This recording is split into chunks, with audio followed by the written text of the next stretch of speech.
So what's up guys, ready na tayo. So today magpapalit na tayo ng Delo. So ngayon yung nakakabit dito 0W20 na original Honda. So yeah, nakaka 5,000 na to. So kaya papalitan natin, susubok tayo nito dahil marami nagre-recommend. So simulan na natin. So ito ay 17. Pasok na pasok yan diyan. Tapos ito papunta lang pag ganyan. Ayan.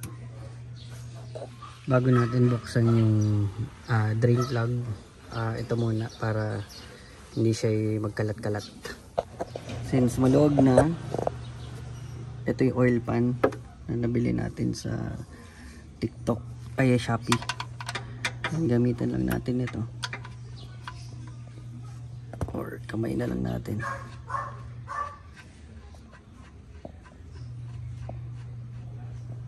Make sure lang nasa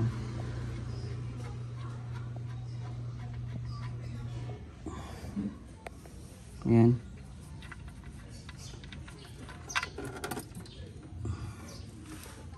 Diyan.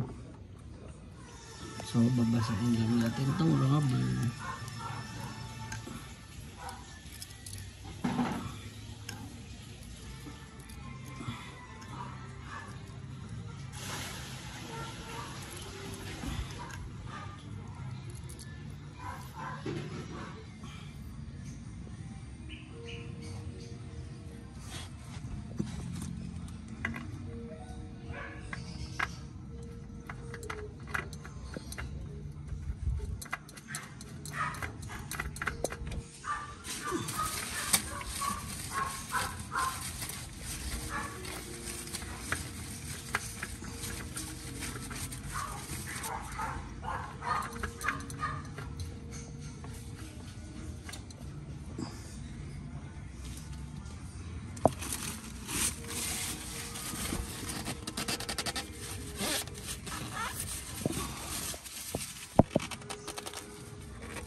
Hand tight lang dapat to hindi dapat to ginagamitan ng tools. Okay na yan. So ito nilinis ko na to ng tissue kaya pwede na to.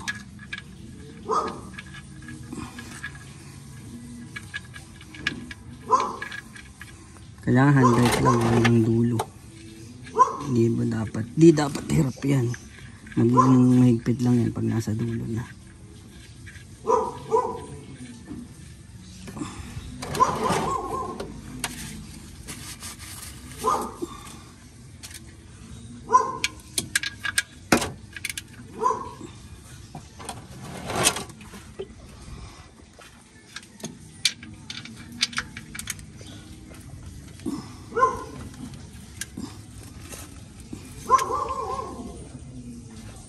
Okay na yan. Hindi dapat sobrang higpit niya ito. Kasi meron namang yung washer na aluminum na malambot na. Yun yung magsisil.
half lang tayo. So ayun, nilagay na natin yung 3.5 lang na liter ng langis kasi yung 0.5 yun yung pangpupuno natin pagka naka flat surface na tayo. Okay, normal start naman, maganda naman, hindi siya delay, hindi siya hirap. So far so good. Tayo lang natin mag warm up, then ibaba na natin.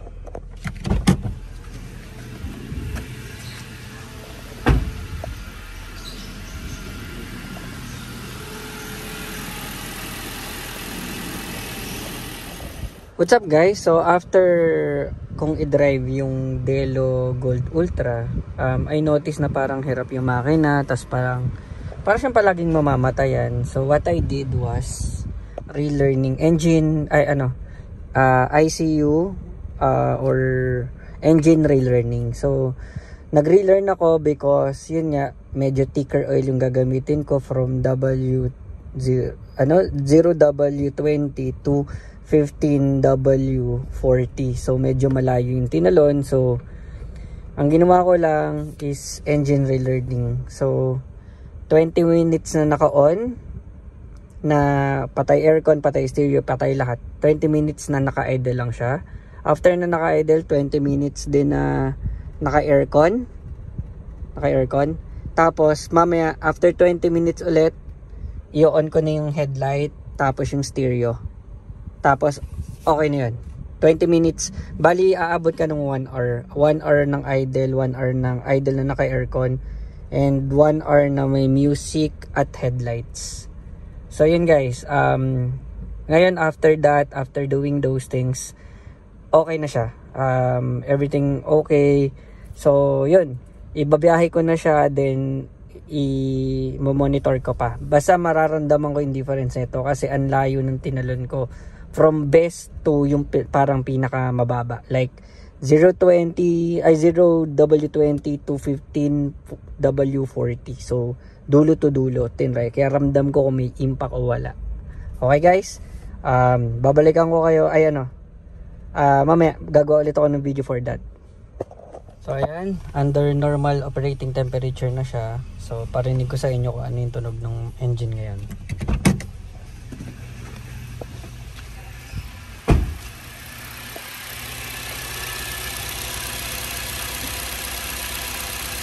Sa napapansin ko, mas ano siya, mas tahimik.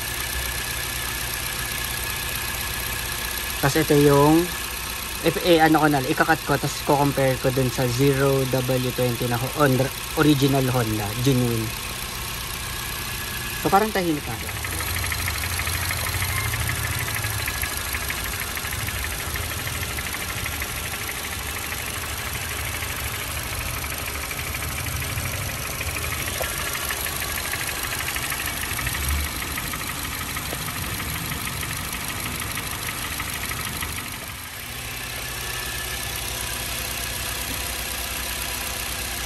Sa napapansin ko, mas ano siya, mas tahimik. Kasi ito yung ikakat ko, tapos ko-compare ko dun sa 0W20 na original Honda, genuine. So parang tahimik na siya. Try natin i-on yung aircon naman.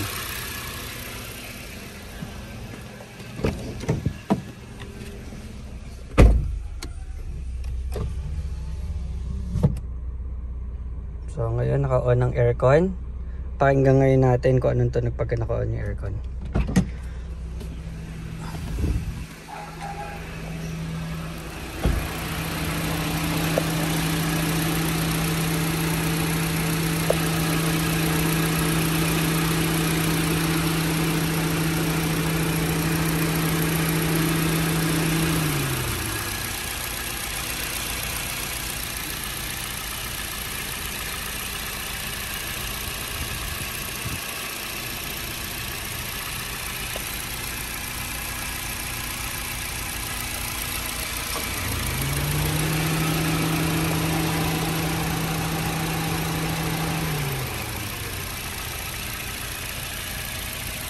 So ayun nga, kitang-kita natin na may difference nga talaga siya. Yung mga lagitik dun sa engine ko is nawala talaga.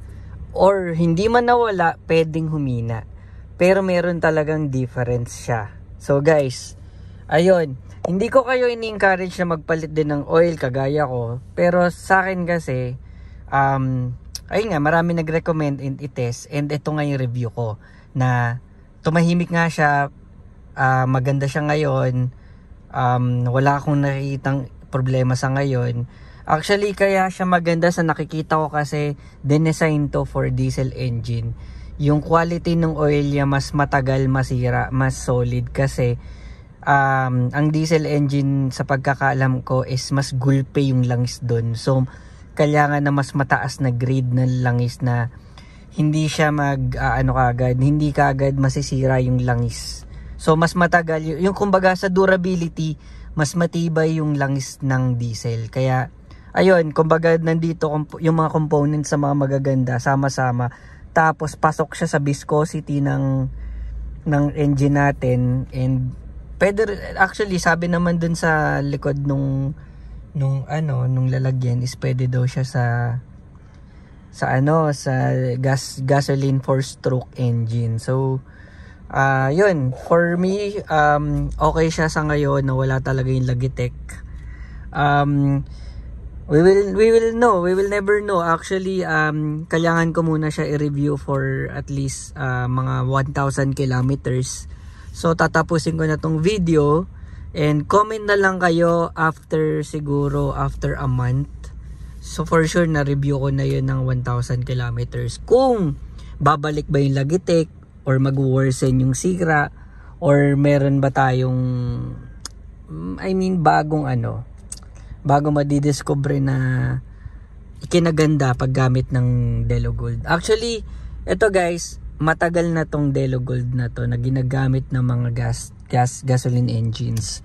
Ngayon lang tayo nag-try at i-vlog natin kasi ang dami nga nagre-recommend na, oy, yan vlog mo kasi ginagamit daw yan ng mga karerista pero pan diesel daw. So yun.